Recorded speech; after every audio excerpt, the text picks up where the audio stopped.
Hey, mamas. Welcome back to Life's a Mom.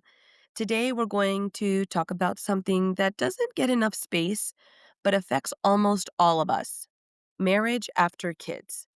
Because let's be honest, adding babies into the mix changes everything.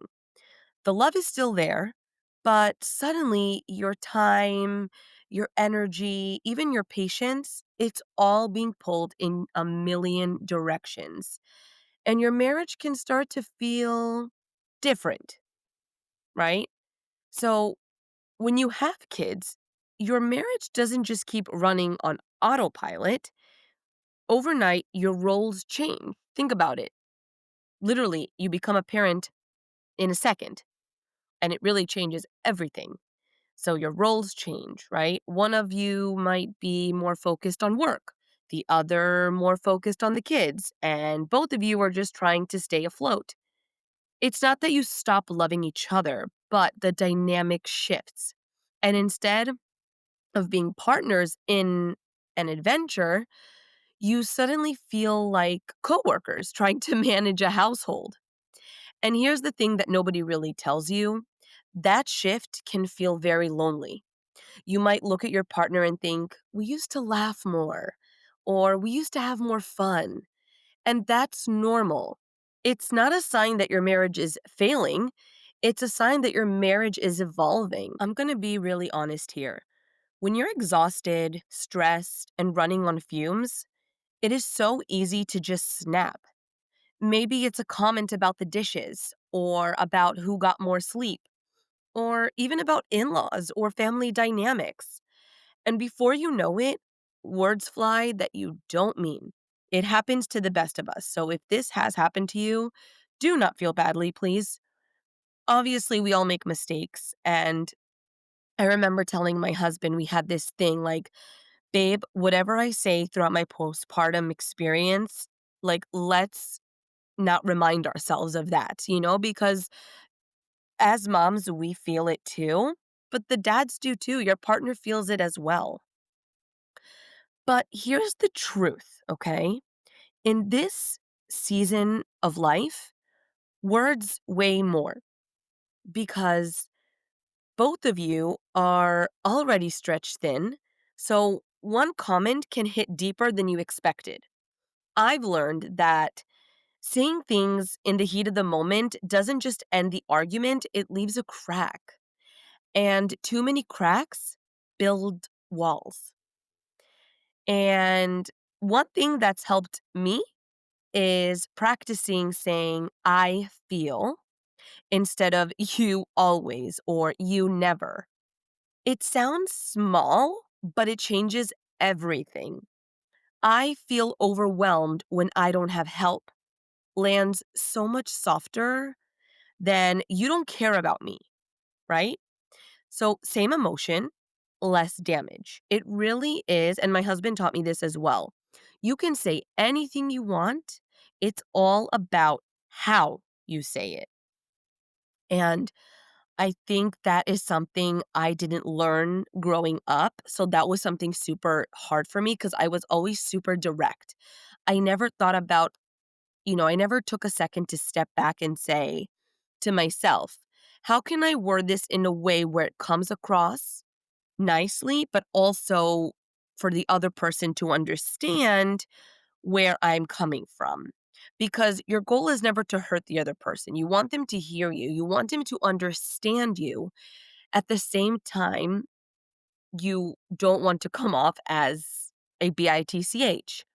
So it really does help the way you say things. And I've learned this from therapy, from family members. Just it's really been a big lesson for me, especially after having kids. The way you say things matters. So another thing that's so important is to remember that you are on the same team. And um, last year I had Lexa, I'm sorry, the family therapist, and we spoke about this. So I'm going to repeat it because I think it's something that's super important. And this is something that I have to remind myself of all the time. My husband is not my enemy. We are on the same team. And sometimes it feels like we're just passing the baton back and forth with the kids, the chores, the chaos, whatever it is. But when I slow down and remember that we both want the same thing, a happy, healthy family, it really helps me give a little more grace. And grace is huge in marriage, especially after kids.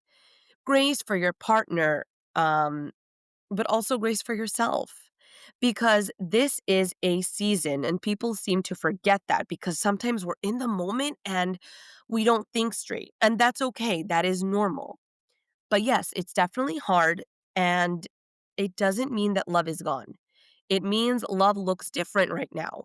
But there's nothing wrong with that. And I promise you, I can't speak on all couples, but most couples after having kids go through this, whether they speak on it or not. And I think it's important that this topic is spoken about. And so let me be honest, okay? Ben and I, we had a lot of arguments, especially after Owen was born. And listen, every couple has arguments. It's actually healthy. Obviously, no throwing chairs and physical, but arguments can be healthy, okay? But after my first son was born, we definitely argued a lot more. I think it was very new to us. We did not expect, you know, parent life to be, we thought that it's going to be like rainbows and butterflies and how in the movies, like everything just goes with the flow. And it's not the case. And that's why I'm trying to normalize it by speaking on it. Um, but when my son was born, listen, my husband was burnt out from work and I was burnt out from being home with the baby all day. I mean, I had a baby nurse, but I had postpartum anxiety that like I was suffering and I was constantly like on top of the baby nurse and on top of the baby. And I look back and I realize how anxious I was and it really took over me. Thank goodness, like now I'm in Florida and I have a big house and I have the help that I have. And I'm so grateful, I'm not trying to come off as showing off, but, like, it just shows you how important it is, and I'm not t you don't have to have a big house, I'm just saying for me, it helps. Like, I didn't have a big space in New York, and I had 2 dogs in an apartment, and that was fine, but once the baby came in, it made a big difference, so space is something super important, and having help. Now, it doesn't have to be a full-time nanny like I have, but sometimes my nanny doesn't work on the weekends. So I have on the weekends it could be a little bit more challenging. Though my husband and I we team up, sometimes it looks different, right? Um but anyways, going back to what I was saying, we clashed a lot. In New York, again, this was with my first son. We had no experience whatsoever on being parents. And this is with first time parents. Most of them are like, they don't know what's going on. What do you do? And listen, the exhaustion on both ends made us quick to snap. And the little things became big fights. And remember, now that I have my second baby, like he's sleep trained. He's 4 months old and he's sleep trained. He sleeps in his bed and it's amazing. But I didn't know about sleep training with my first son. Owen slept with us until he was 6 months old. And then I hired an amazing sleeping consultant, Liza, who actually came on this podcast. And she saved our life. She gave us our life and our bed back. And that was awesome. But it's a learning experience. Um, so one of the biggest shifts for us came when I accepted more help. So now with the support that I have, whether it's our nanny, family, or others who step in, it's just made such a difference. And that's why I tell moms all the time, you don't have to do it alone. It doesn't have to mean a full-time nanny, like I said, but maybe it's asking a family member for help or a friend that you trust or swapping time with another mom. Like, it's totally okay to ask for help. You'll be a better mom and a better partner when you are not running on empty. And I find that many moms hesitate to ask for help because maybe they feel like they are failing. And that is so, so, so not the case. So if you're a mom out there and you are struggling, and you feel like you have rage, or you feel like your partner feels like a roommate, I want you to know that this is normal and this is something you can work on, and remind yourself that it doesn't mean the love is gone. You're just adjusting to this new season, and there is nothing wrong with that. You know, there was a season where Ben and I started to feel really distant. And it wasn't that we didn't love each other, it was just that life got in the way. He was pouring himself into work, and I was pouring myself into Owen. And before we knew it, we were more like roommates than parents. And that realization was a wake up call for us. And we made a decision to start going on more dates together, to actually carve out time just for us. And now, even with 2 kids, we don't just prioritize our marriage, we also prioritize ourselves as individuals. So for me, that looks like going to the events that I host or attend with with other moms of my group, whether it's an aerobics class, a coffee meetup, or even a book swap. And for Ben, that means making time to connect with his friends from work or the community. And we've really grown into this amazing community since I started my mom group, and I host things for moms and also for families so dads can come too, and my husband has met amazing dads and they hang out, and it's really been amazing, and that's why I didn't realize how much company is so important, and being very selective with the company you choose to be in your circle. Like, it's okay to be, you know, um, how do you say, to be friendly with everybody, right? Um, and I think that when you go through certain experiences, you learn what to look out for in people, and everybody is special in their own way. But now Ben and I were very selective with who we pick out to hang out with. Like, I do many mom events and I love all the moms that come, of course. And all the dads, it's so nice to meet different people. But I'm very selective with who I open up myself to about certain things, but at the end of the day, like, I love to help people, and this is why I'm doing this podcast, and I like to share these things with you.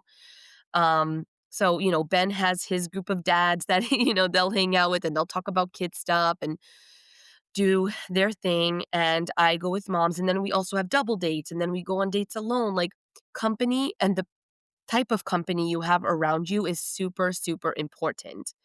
Now, I'm not saying you have to go and start a mom group to make friends, but maybe find a group that does something that I do if you don't live in Palm Beach County, or maybe you live in a community. But we've met amazing, genuine people, and it's just been amazing, and it changed our world for both Ben and I. And also, we all have kids the same age, so it's really nice. Like, we'll have them come over for pizza, and like next week we'll go to their house, and then we'll go to a restaurant together, and we've just made a beautiful community and we've made beautiful friendships, and it's really nice. It's so important. So it's nice to have your partner that feel like is your partner in crime. Um, and then also friends that you can trust and like talk with and just have fun together. So it's been really nice. So that's really helped us. And in New York, I had friends, but I was under so much anxiety that I didn't realize, like, I was in my own bubble, and I canceled a lot of times because of my anxiety, and now looking back, I wish, like, I had this mentality that I have today and realize how important it is to have company, to be around people because that's connection, not just from your husband or your partner, but from friends and, other family members. So that's something that I've learned, and I'm sharing that with you guys. But I will be honest, at the beginning, I really struggled. Like, I would even feel jealous of Ben when he would just go into the office back when we lived in New York. And I would think, like, he gets a break, he gets a lunch, I don't. And that resentment built up into anxiety. And I didn't see that at the time. But what shifted everything for me was a mindset change. It really is all about how you think about things because the world is going to continue living the way they live at the end of the day. And people are going to go to sleep the same way at night. They have their things to deal with. But at the end of the day, like, if I think in a more positive way, like that's going to help me ultimately at the end of the day. So instead, for example, instead of seeing Ben as my enemy, I reminded myself he's the father of my children and the man I chose to spend the rest of my life with, the man that I love. He's my husband, not my competition. And once I started seeing him as my partner again, we were able to sit down, have honest conversations, and actually work on things together. And here's what I've learned. People will say marriage should be effortless, but I don't agree. Marriage, it takes effort. It takes showing up, even when it's messy and when you both really want to make it work. And you put the work in. You come out stronger at the end, and that's the beauty of marriage.